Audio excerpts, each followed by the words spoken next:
about my grandmother, Curdie?" she said. "I don't see any grandmother," answered Curdie rather gruffly. "Don't you see my grandmother when I'm sitting in her lap?" exclaimed the princess. "No, I don't," reiterated Curdie in an offended tone. "Don't you see the lovely fire of roses, white ones among them this time?" asked Irene, almost as bewildered as he. "No, I don't," answered Curdie, almost sulkily. "Nor the blue bed, nor the rose-coloured counterpane, nor the beautiful light like the moon hanging from the roof?" "You're making game of me, your Royal Highness.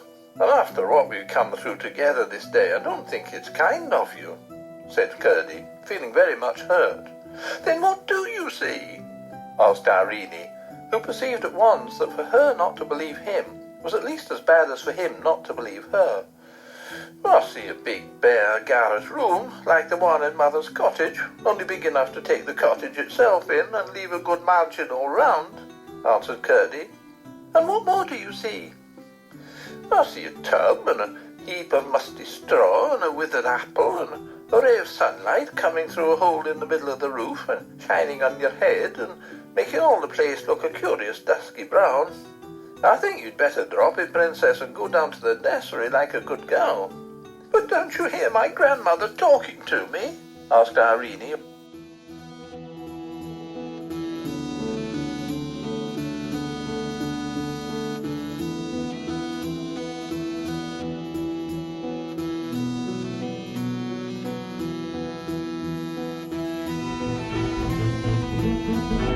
I was pointing out last time that the Christian life is simply a process of having your natural self changed into a Christ self.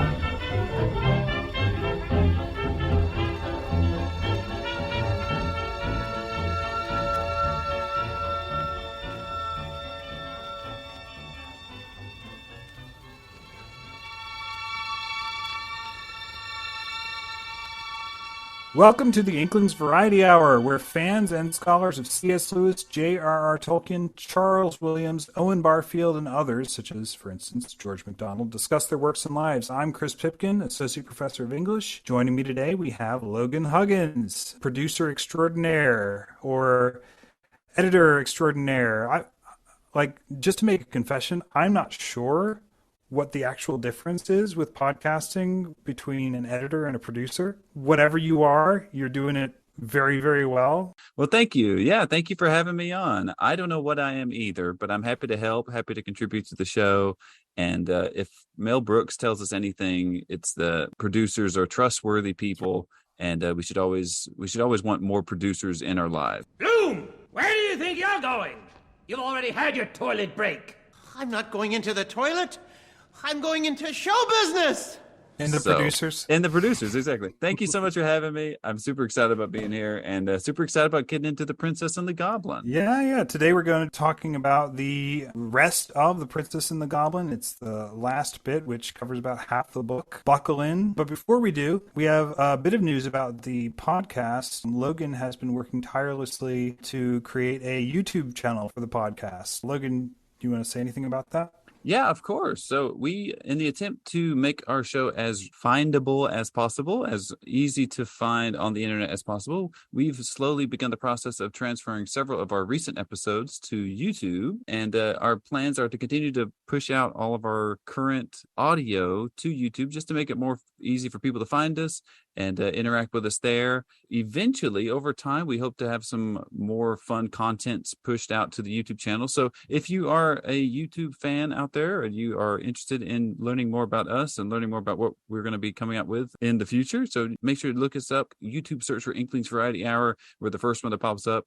And subscribe, smash that like button, as they say. We will be seeing you very soon. Yeah, and also, let me just say as well, please do, if you enjoy this show and you want other people to find it, leave us reviews, recommend it to friends, or just write in and tell us you like this show. It helps motivate us to do the show when we know people are listening and when we know people are enjoying it. By all means, if you have suggestions, we'd love to hear those. inklingsvarietyhour@gmail.com. And we're also on Facebook and other places too. So take a look for us, and we will be posting out a lot of new fun content very, very soon. Yeah.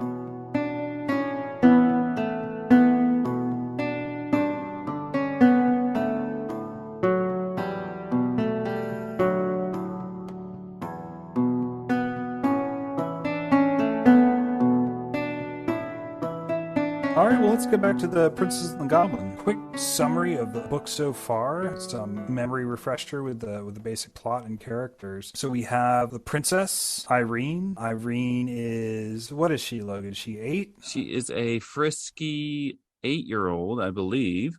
She is, as George MacDonald so faithfully describes to us, she is the perfect princess. She's very graceful, very adventurous, very caring, and wants to keep her word all the time. During the first half of this book, she has had some very interesting interactions with a woman who claims to be her great, etc. grandmother. Come to find out, this grandmother is sort of a Christ figure, God figure, could be anything figure, very spiritual figure. And so that's been very fun to see.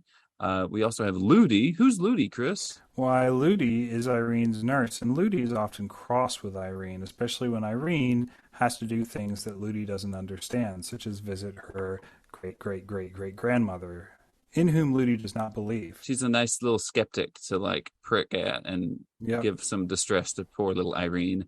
And then, of course, as they go out and about, they have a few small adventures in the first half of the book. They interact with a young lad named Curdy. Now, who's Curdy? What's he all about? Curdy is a miner, and Curdy is old enough by now. I think he's about 12. He's old enough now to go down and mine himself. The thing about Curdy is he's not afraid pretty much of anything. The perfect little adventure boy. That's right. Rough and tumble, makes up rhymes, harasses monsters whenever he wants.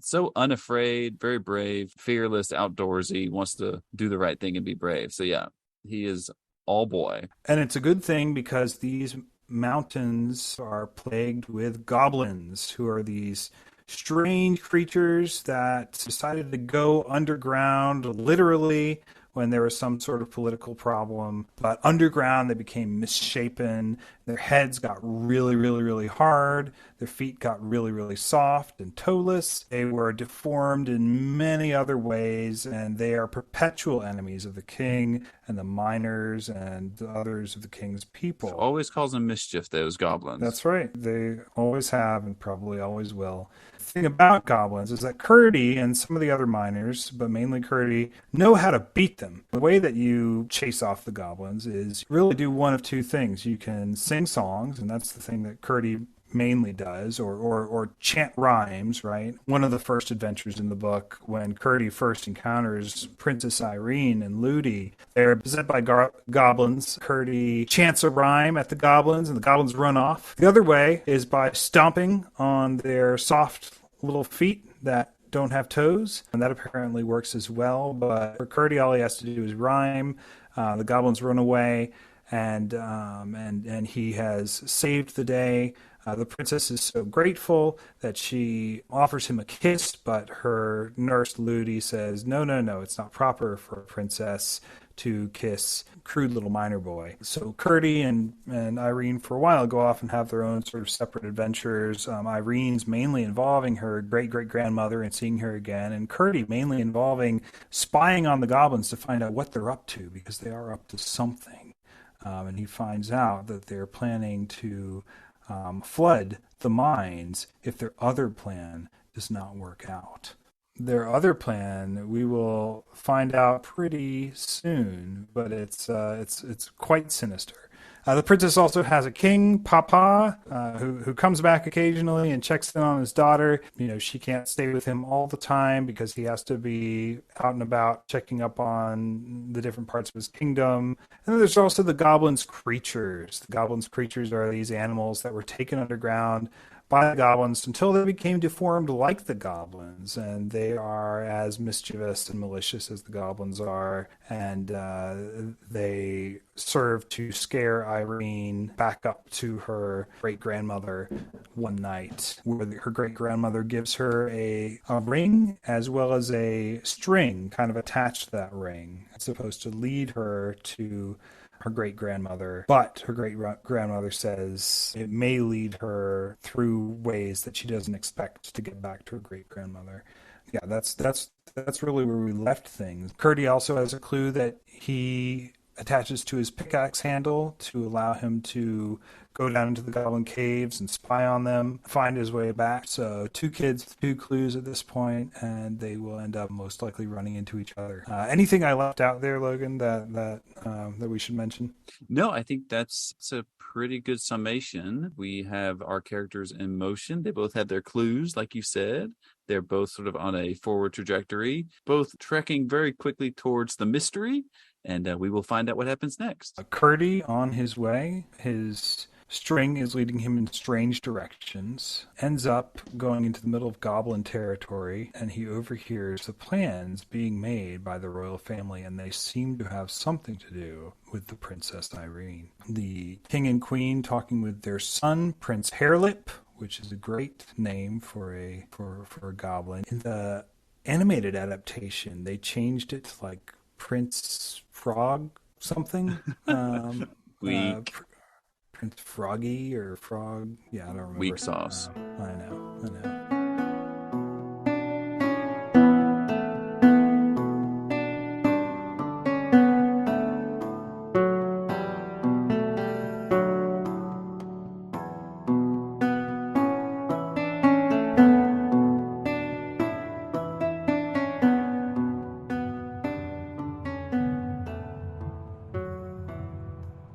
The king, evidently the queen, and probably the crown prince and the prime minister were talking together. He was sure of the queen by her shoes, for as she warmed her feet at the fire, he saw them quite plainly. "That will be fun," said the one he took for the crown prince. It was the first whole sentence he heard. "I don't see why you should think it such a grand affair," said his stepmother, tossing her head backward. "You must remember, my spouse," interposed his majesty, as if making excuse for his son. "He has got the same blood in him. His mother—" "Don't talk to me of his mother. You positively encourage his unnatural fancies. Whatever belongs to that mother ought to be cut out of him." "You forget yourself, my dear," said the king. "I don't," said the queen. "Nor you either. If you expect me to approve of such coarse taste, you will find yourself mistaken. I don't wear shoes for nothing." "You must acknowledge, however," the king said with a little groan, "that this at least is no whim of Hairlip's, but a matter of state policy. You are well aware that his gratification comes purely from the pleasure of sacrificing himself to the public good. Does it not, Hairlip?" "Yes, father, of course it does, only it will be nice to make her cry. I'll have the skin taken off between her toes and tie them up till they grow together. Then her feet will be like other people's, and there will be no occasion for her to wear shoes." "Do you mean to insinuate I've got toes, you unnatural wretch?" cried the queen, and she moved angrily towards Hairlip. The counsellor, however, who was betwixt them, leaned forward, so as to prevent her touching him, but only as if to address the prince. "Your Royal Highness," he said, "possibly requires to be reminded that you have got 3 toes yourself, 1 on one foot, 2 on the other." shouted the queen triumphantly. The counsellor, encouraged by this mark of favour, went on. "It seems to me, your Royal Highness, it would greatly endear you to your future people, proving to them that you are not the less one of themselves, that you had the misfortune to be born of a son-mother, if you were to command upon yourself the comparatively slight operation which, in a more extended form, you so wisely meditate with regard to your future princess." laughed the queen, louder than before, and the king and the minister joined in the laugh. Hairlip growled, and for a few moments the others continued to express their enjoyment of his discomfiture. The queen was the only one Curdy could see with any distinctness. She sat sideways to him, and the light of the fire shone full upon her face. He could not consider her handsome. Her nose was certainly broader at the end than its extreme length, and her eyes, instead of being horizontal, were set up like 2 perpendicular eggs, one on the broad and the other on the small end.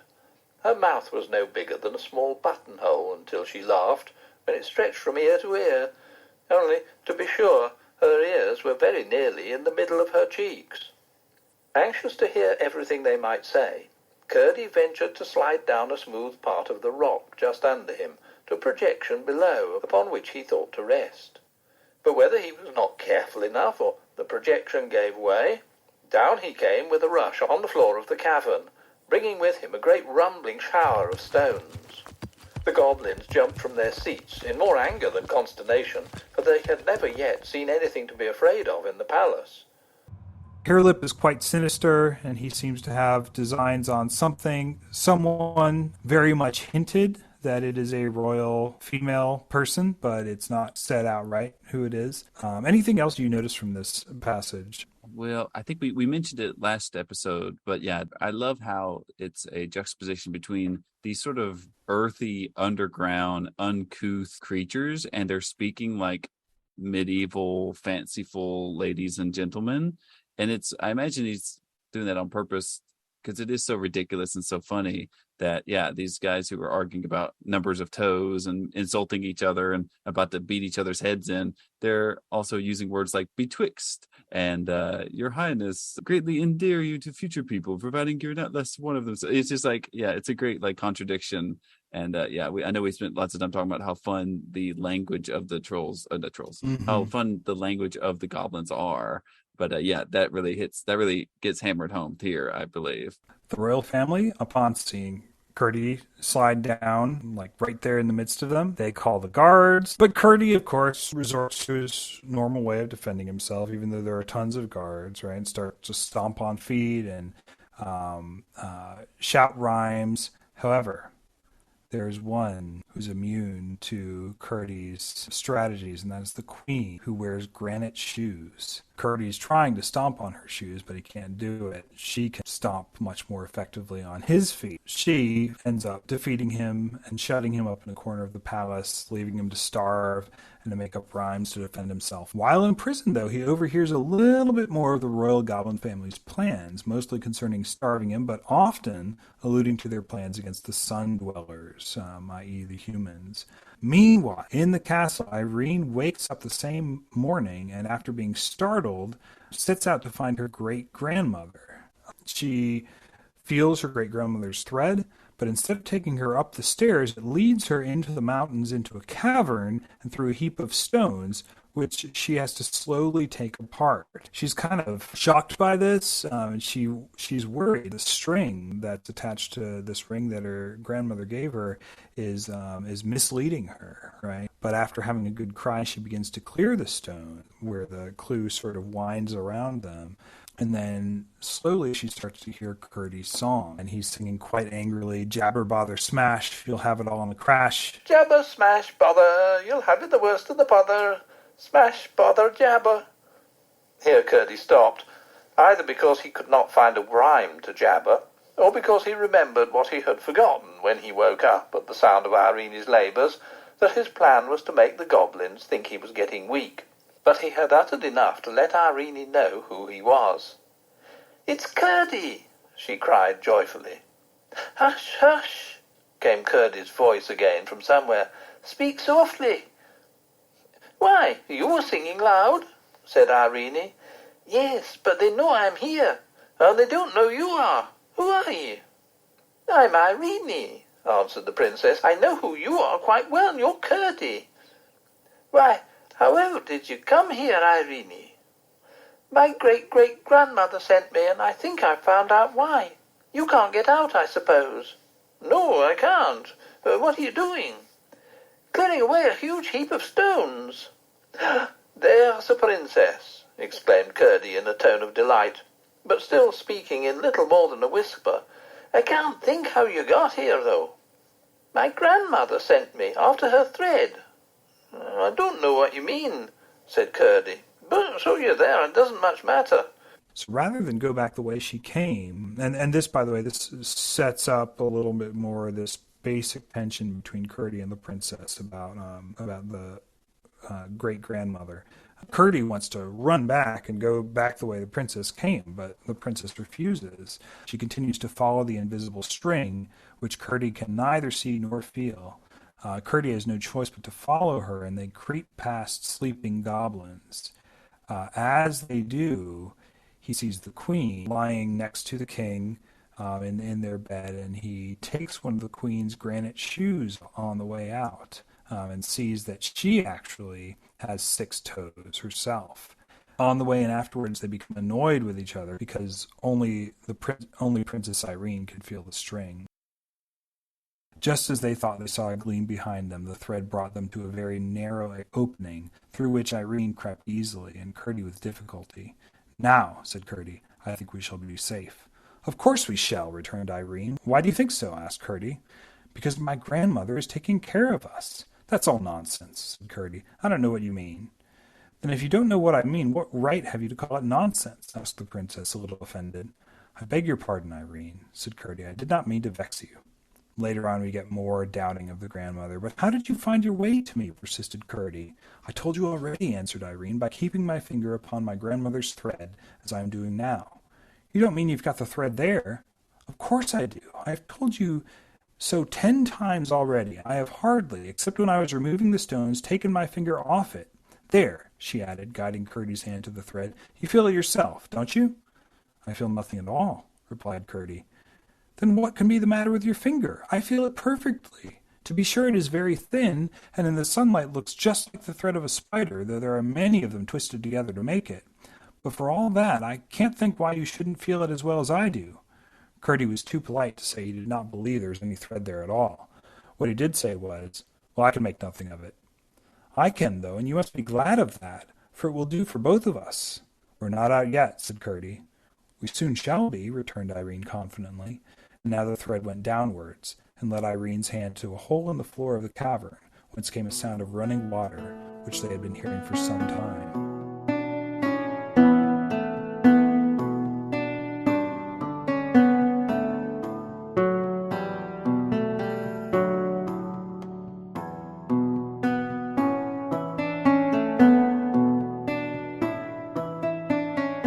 And they get out, and then finally the princess persuades Curdie to come up and meet her great-grandmother.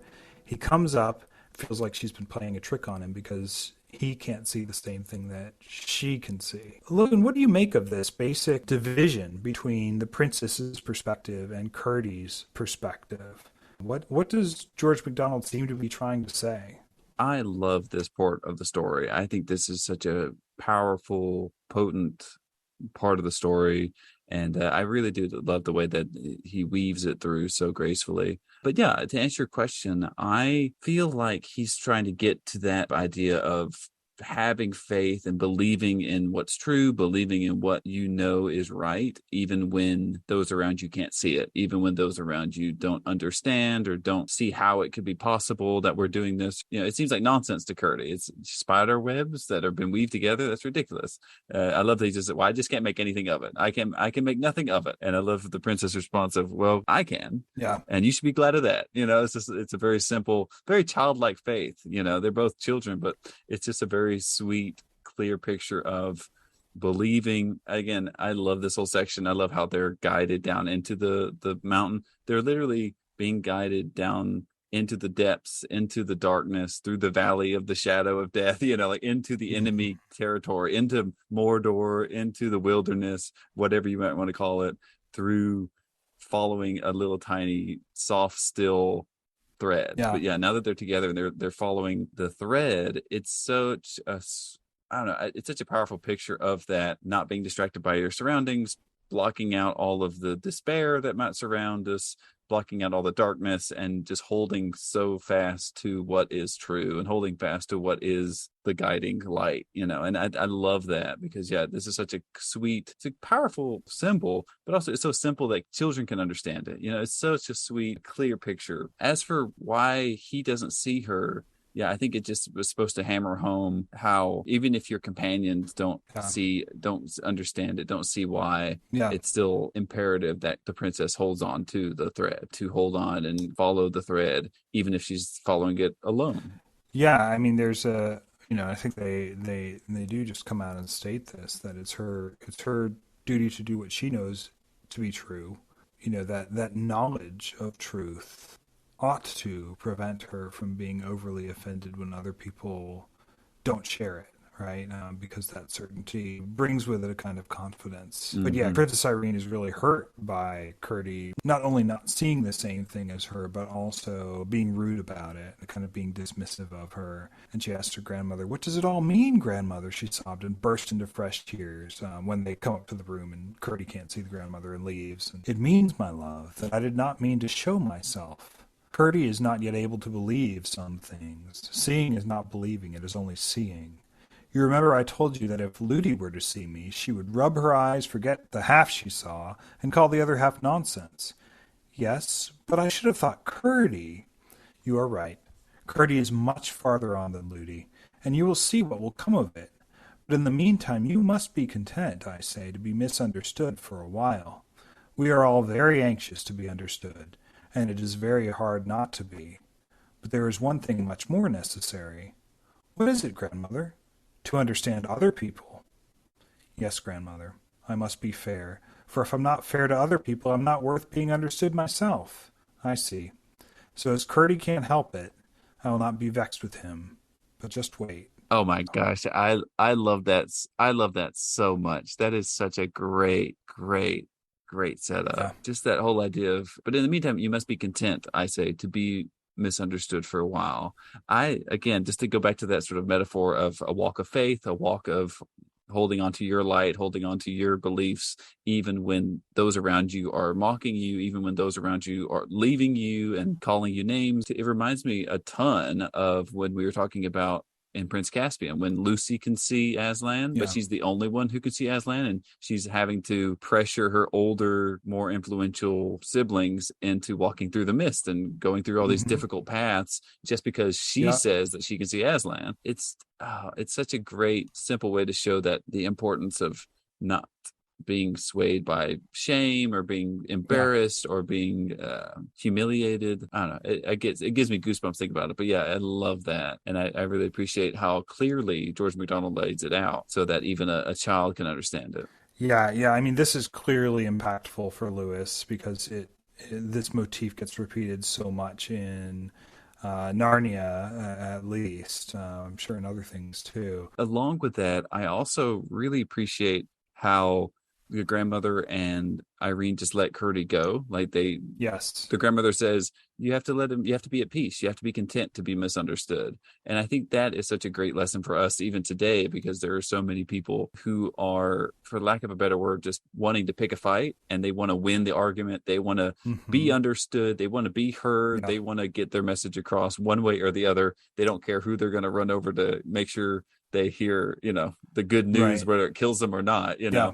I love this of just like, if we are to do what we need to do and to be faithful, we have to be willing to walk those paths of misunderstanding and sort of loneliness that comes with that, and give people like Curdie and Ludi time to come to their own understanding over time. Yeah, and I think there's a lot of talk about what's the term I want? Well, there's a lot of assumption that to not believe in truth is to somehow be humble, right?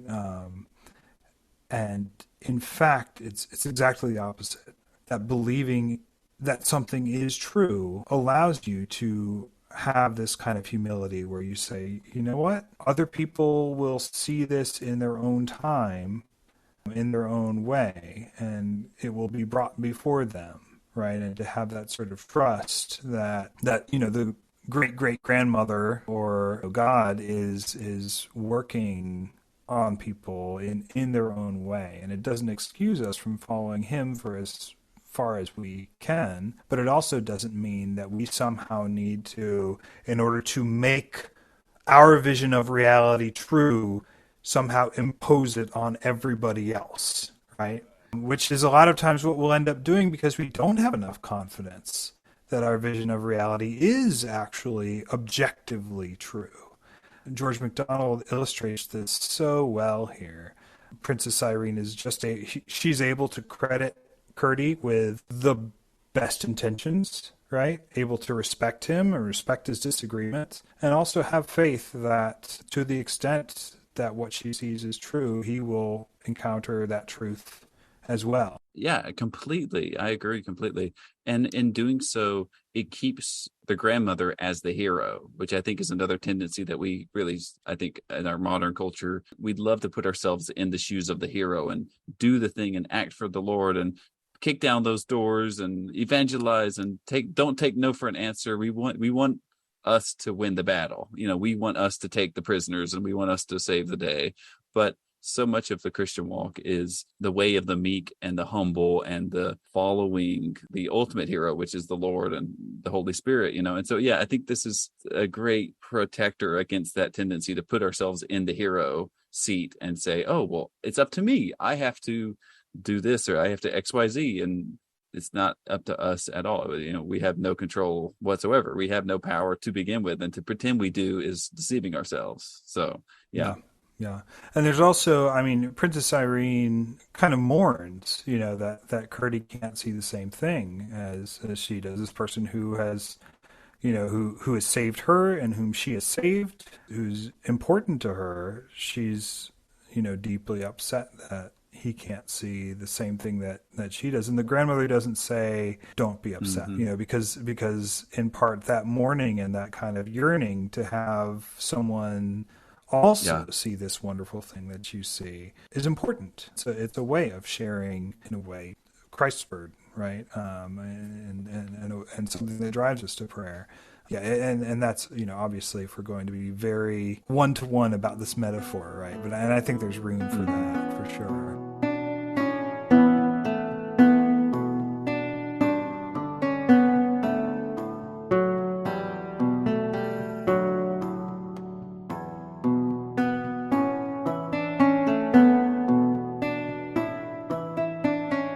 Last little note that this reminds me of, just on that topic of how we like to put ourselves in the hero seat. We like to put ourselves in those shoes and say we're going to be the conquerors, we're going to be the victors. And in a way, in doing so, we leave out God, we leave out the work of the Holy Spirit and his power and his majesty in that. There's a great meme I saw, classical picture of David and Goliath, and David's about to sling the stone into Goliath, and Goliath's looking all big and high and mighty. In big bold letters it says "not you" on David's head and "not you" on Goliath's head. How many children's stories and children's Bible studies have we been a part of? Well-meaning probably, but show us that, oh, you're David in this situation, or you're Noah in this situation, or you're Moses in this situation. Like, you're the hero of the story and God's going to use you this specific way. It's like, no, that's a dangerous way to think about the Holy Spirit or think about the way the Lord works. The Lord can clearly use us, and the Lord does amazing, beautiful things through all his people, clearly, but it's not that sort of classical, it's not that cheesy, it's not that cheap of like, I'm going to be David, I'm going to slay all my enemies like David slayed Goliath, Yeah. Well, especially in that moment, right? I mean, when David took up the stones and threw them at Goliath, he wasn't thinking, oh, this is a real David and Goliath moment. Right. Because that story does not exist at that point in the same way. It really takes an act of faith without the image in his mind of David slaying Goliath, which we all now have, of course, and that bears witness to the things that God can do with people who trust him, but it's people who trust him who maybe don't quite see how it all turns out. And has faith in the process. Yeah. And so, there might be, paintings painted of us one day, but it won't be because we were really great. It'll be because we followed an invisible string like a little girl, to get back to our grandmother. Yeah, so Curdie is complaining about this to his mother. And his mother has words for him that should sound probably kind of familiar to people who have read The Lion, the Witch, and the Wardrobe. They all sat silent for some time, pondering the strange tale. At last Curdie's mother spoke. "You confess, my boy," she said. "There is something about the whole affair you do not understand?" "Yes, of course, mother," he answered. "I cannot understand how a child, knowing nothing about the mountain, or even that I was shut up in it, should come all that way alone, straight to where I was, and then after getting me out of the hole, lead me out of the mountain too, or I should not have known a step of the way if it had been as light as the open air." "Then you have no right to say what she told you was not true. She did take you out, and she must have had something to guide her. Why not a thread as well as a rope or anything else? There is something you cannot explain, and her explanation may be the right one. It's no explanation at all, mother, and I can't believe it. That may be only because you do not understand it. If you did, you would probably find it was an explanation and believe it thoroughly. I don't blame you for not being able to believe it, but I do blame you for fancying such a child would try to deceive you. Why should she? Depend upon it. She told you all she knew. Until you had found a better way of accounting for it all, you might at least have been more sparing of your judgment. Curdy's mother, basically being the proto Professor Kirk in The Lion, the Witch, and the Wardrobe, right? And just kind of saying, well, how do you, I know this seems impossible, but based on her character, she wouldn't willingly lie to you. It's interesting to see this from happening on both sides, right? That the grandmother, the very one who should be upset that Curdy's not believing in her, is the one that counsels Irene not to be too angry with Curdy, and then Curdy's mother is telling Curdy kind of the same thing about Irene and saying maybe be a little open to what she's saying. Yeah, that goes back to that whole idea of humility again, of just because you don't understand it doesn't mean that's not the way things are. I know we've had several conversations about how the Inklings are so good at mystifying our world and enchanting our world more than what we as sort of modern people can see in our scientifically latent approaches to things. And I think the seeds of that and the seeds of so many of what the Inklings are doing there is here. Well, it does seem ridiculous, but you know what? The world is a ridiculous place, and the outrageous things are more often reality than what you can imagine, Curdy, in your small little minor boy imagination, So I love that. I think this is a really sweet and caring from the mom too. But yeah, I think it themes similar to other ones we've seen in Williams and Lewis and Tolkien for sure. Yeah. It's a slightly different approach than Lewis often takes, because I think Lewis often, there's an implication that the one who can see the correct thing has made a good moral choice. Not all the time. Like in Prince Caspian, I don't think that's so much the implication, although it is, if you compare Lucy with Susan, right? If you compare Lucy with Edmund, Edmund hasn't really made a poor moral choice at that point. But then when it comes to Lucy being so hurt that nobody believes her about the wardrobe, which is not so much a matter of them seeing different things, but a matter of them, Edmund just downright lies that he hasn't been into the wardrobe. And the other two Pevensie kids think that Lucy must be crazy. There are other places, too, where there's this sort of divergence, right, that's harmful to the people that know the truth. Sorry, not harmful, but hurtful to the people that know the truth in Narnia. So, The Last Battle, right, where the dwarves won't consent to live in heaven. They believe that they're sitting in a stable rather than in paradise, and they're trying to feed them food, good food and things, and the dwarves are like, get that muck and straw out of my mouth. Yeah, they won't be had. Yeah, they won't be convinced into the trick. Yeah, they think they're holding on to their little shed, their little box that they're happy and content with. So that's a great one. Yeah, but for Lewis, it's almost always because one of them is deceiving themselves, right? And that deception ends up becoming an honest observation. If you deceive yourself for long enough, you start seeing the fake thing that you've been saying is there. But for Curdy, it's just that he's not quite ready yet, right? Which is interesting. It's a different sort of. It's not really a moral strike against Curdy. He shouldn't have been mean to Princess Irene. He shouldn't have, been so quick to discount what she said. But him not being quite ready to see the great grandmother yet is not. It's not a fault. It's that he's just not ready yet. And Curdy is still very much, one of the heroes of the story. So he feels kind of bad, after talking with his mother. He really wants to apologize to the Princess Irene, but the problem is he's only a minor. Princess Irene is a princess, and so he kind of has to try to put it out of his mind. But he also has to go back to the castle to figure out where the goblins are tunneling, because he's figured out that they seem to be tunneling towards the castle. With his ear to the ground on the castle grounds, on the palace grounds, he's accidentally shot by the king's men, who think he must be a goblin because they can't see very well in the dark.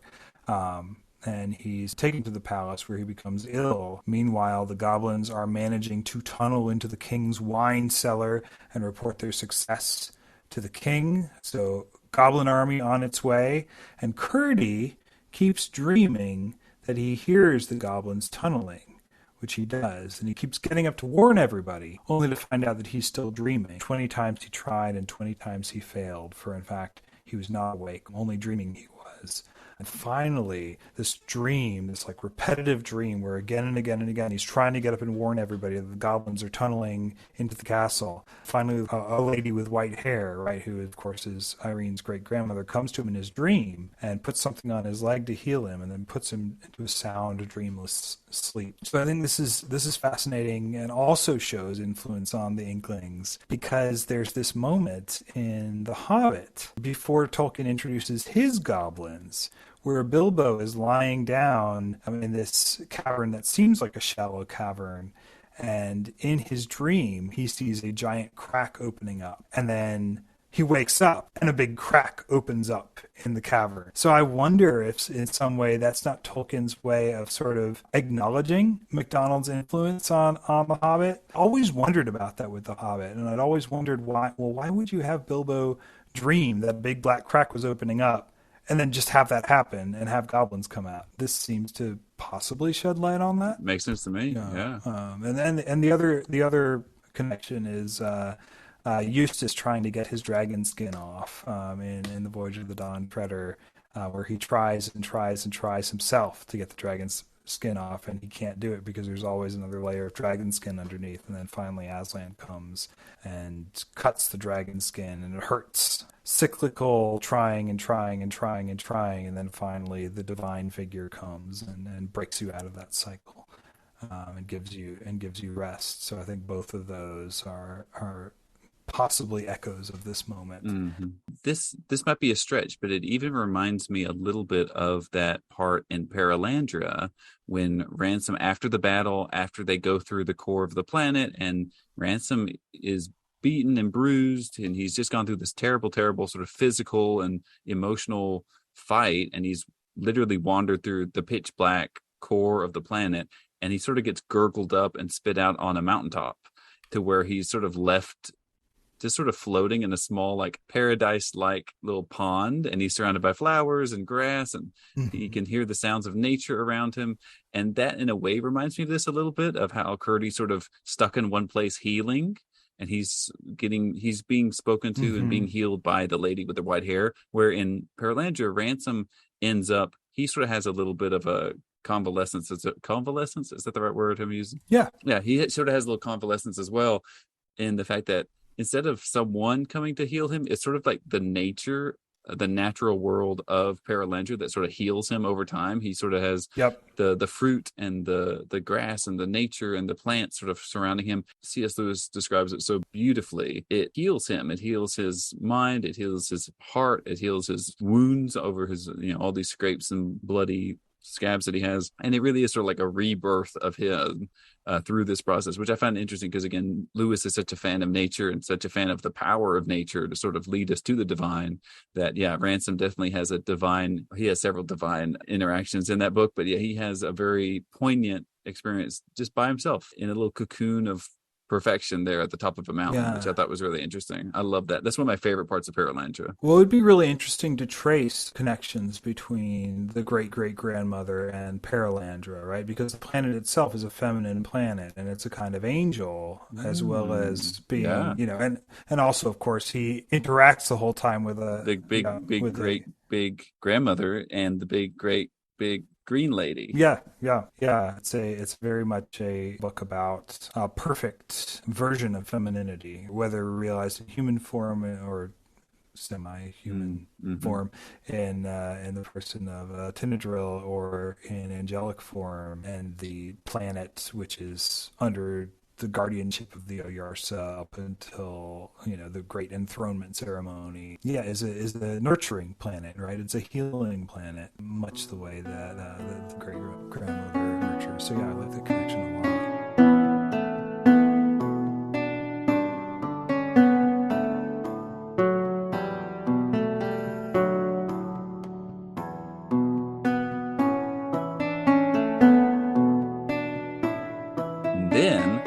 Realizes the Cobbs are in the house.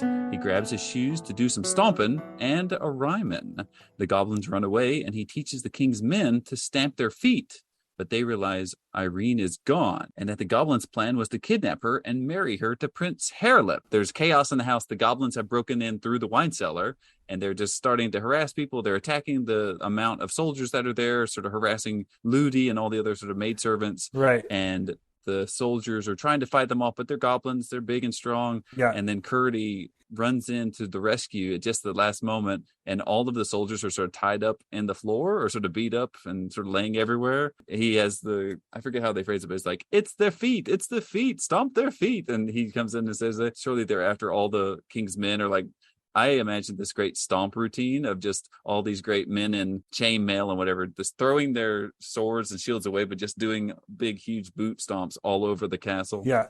And the goblins have been using their secret weapon of the queen's one granite shoe that she still has, like to they're holding out. Yeah. Save, and all the men are just going for the goblins' heads, but they're too hard. They have to go for their feet. Yeah. Curdy burst in dancing and gyrating and stamping and singing like a small incarnate whirlwind, and then he sings this song, and his song talks about how she has 6 toes. The queen gave a howl of rage and dismay, and before she recovered her presence of mind, Curdy, having begun with the group nearest him, had 11 of the knights on their legs again. "Stamp on their feet!" he cried as each man rose, and in a few minutes the hall was nearly empty, the goblins running from it as fast as they could, howling and shrieking and limping and cowering every now and then as they ran to cuddle their wounded feet in their hard hands, or to protect them from the frightful stamp of the armed men. That's how they rout the goblins, and Curdy makes all the difference because he knows that goblins have tender feet.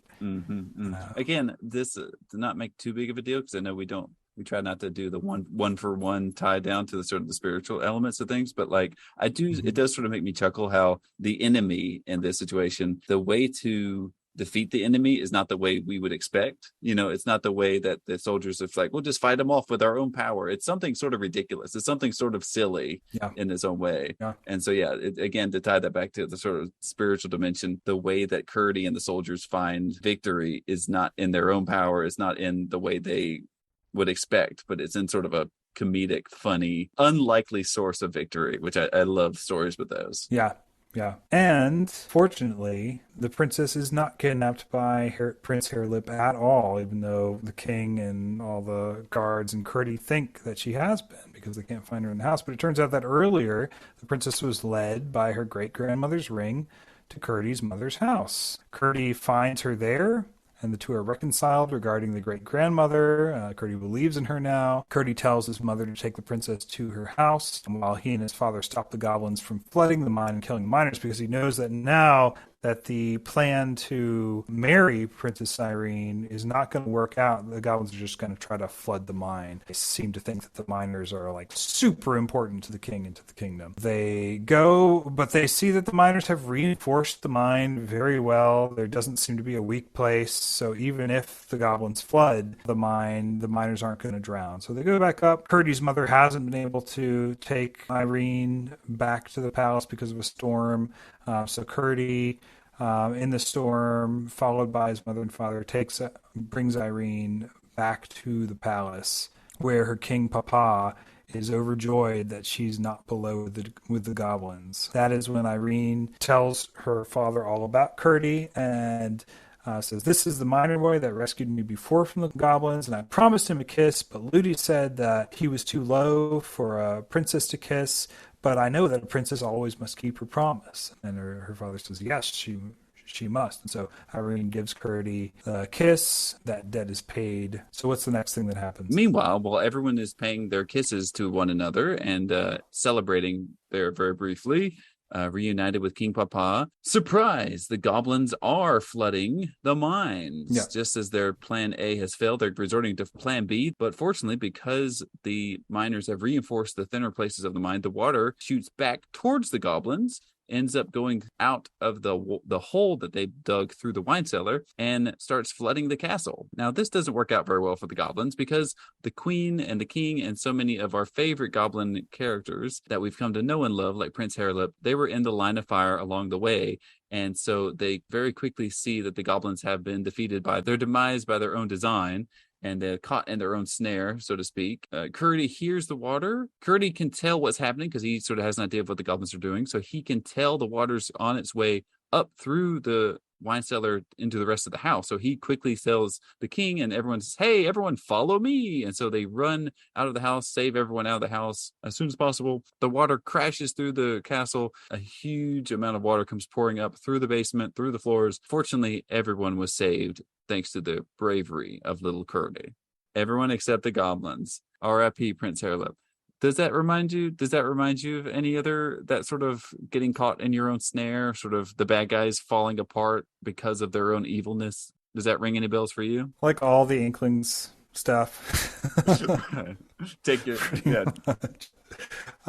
Except for like Paralandra, where he has to just beat the heck out of this, guy who's possessed by the devil. But just about everything else, it's hoisted by their own petard, whether it's Sauron or King Miraz and Prince Caspian. Yep. Yep. They will fall into the trap they've dug for themselves, as the Psalms say. Yeah, that's very much what is it, Queen Esther, the Esther story of how, I'm going to forget the guy's name. Haman, thank you. The story of Esther and Haman thinks he's going to be the winner, and he sets up all these gallows, and he's going to get them. He's going to get Mordecai. And then, of course, he ends up being hung on his own gallows. That's one of my favorite stories. That's one of my favorite books, just because of the sweet narrative build of that whole little story. It's great. There's so much irony, and it's such a great piece of literature as well. And of course, the goblins remind me a bit of the Egyptians, sort of floating in the Red Sea. But these goblins are floating in the wine cellar, which I suppose makes the water kind of red. I don't know. Princess ends up moving off with her king papa, but do not fear. The princess and Curdy will continue to, will continue their friendship when the king comes back to visit the palace, and we'll see more of them in the princess and Curdy. The goblins, it turns out, mostly drowned, but there were a few that survived. Gradually, they reformed their ways. Until they became, according to MacDonald, more like the Scotch brownies, who I guess are apparently, it's not a dessert, but it's a type of goblin that is not as mean as the ordinary type of goblin that we are used to. Oh, it does end with, but the latter were merciless to any of the Cobb's creatures. The miners were merciless to any of the Cobb's creatures that came in their way, until at length they all but disappeared. So the Cobb's creatures wiped out completely, but some of the goblins survive, and they become nicer.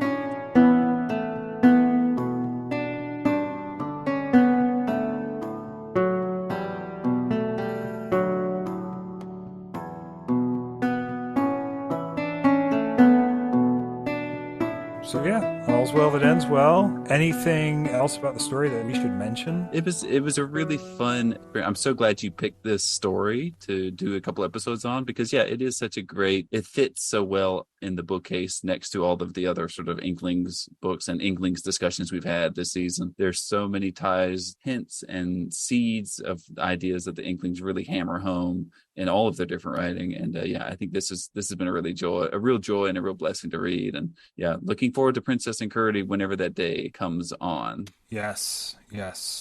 All right, so final thing we need to talk about, and this is a very serious concern. As you all know, we live with the ever-present risk of goblin invasion. But there are ways to fight back through human ingenuity.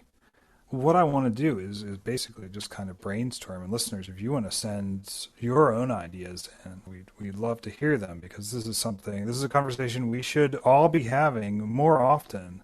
These are uncertain times, and goblins do occasionally break up through people's wine cellars and try to kidnap princesses. And what are some possible inventions, some possible ways, other than the tried and true methods of ordinary foot stomping and rap battling, that you could think of, Logan, to beat those goblins back, or maybe even prevent them? Prevention is the first step. Obviously, the best offense is a good defense. So that's where you got to start. Well, when you asked me what my idea of a goblin defense mechanism is, my first thought went to sort of a Dr. Seuss contraption.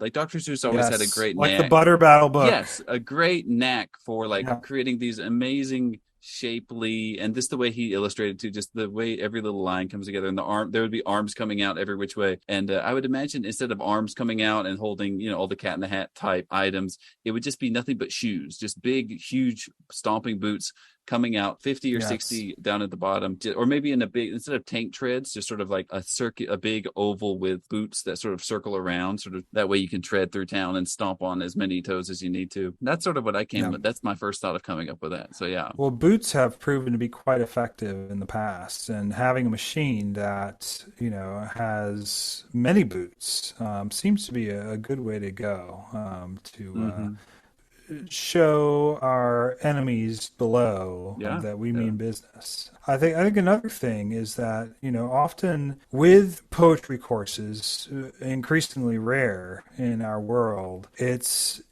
becoming less and less likely that we will have the kind of auditory means of combating the goblins that has also proven to be, a very effective deterrent. With recent advances in AI, I think it's not impossible that we could, get an app on our phones, just for the normal home incursions that goblins make. Just get an app on our phones that kind of listens to our voice and then just sort of makes nonsense rhymes to the things that we say. The fact is, we're not as good at poetry as we used to be. We're not as good at thinking up rhymes as we used to be. If you can, then great. But the rest of us might need a little help. And we have help with so many other things that we used to be able to do on our own with these phones that, we'll go through the process of developing this a bit more, maybe apply for some patents. Yeah, as they call in our favors from Boeing and DoD friends. And we'll get right on this deep thinking AI algorithm that likes to come up with children's rhymes as our first primary line of defense. I think that's a great idea. But of course, the danger is always becoming goblins ourselves. Oh my gosh. Man, thank you so much for joining me on this podcast. This is, listeners, the last podcast of the second season. We will be back later this year with our third season. We'll also be occasionally releasing things. It won't be total radio silence from us from now until then. But this is the end of our second season. But thank you all for joining us. Logan, is there anything else you wanted to say regarding that? Thank you, everyone, for listening. Thanks for helping make the show as fun as it is. We have a lot of big things planned, and we're very excited about what's ahead for the show. Big shout out to several of our collaborators through the season: Serena Higgins, Sophie Burkhart, Mez Bloom, Andrew Lazo. The guys with Pints with Jack are always super supportive of the show. Thank you, Cora Burton, for coming in. Big thank you as well to William Flaherty, who also does the All About Jack podcast, as well as a number of other things, and who it was my pleasure to meet in person in Oxford recently, which was great. And also a really big thank you to scholar Jason M. Baxter. And thank you, listeners. Thank you for tuning in. Thanks for making the show as much fun as it is. And while we're working on our prep plans for season 3, make sure to check us out on Facebook, on YouTube, on Podbean, and share us with your friends. If you know someone, if you really care for them, if you want them to have a more enriched soul and a more enriched spiritual life and have some fun along the way, you gotta just tell them about the Inklings Variety Hour. If you have ideas for things that you would want to see in season 3, please write in inklingsvarietyhour@gmail.com. Send us those ideas, and if you would like to be on the show talking with us about these works, we are happy to have you on. Logan, a huge thank you to you. I'll see you all in a few months for season 3.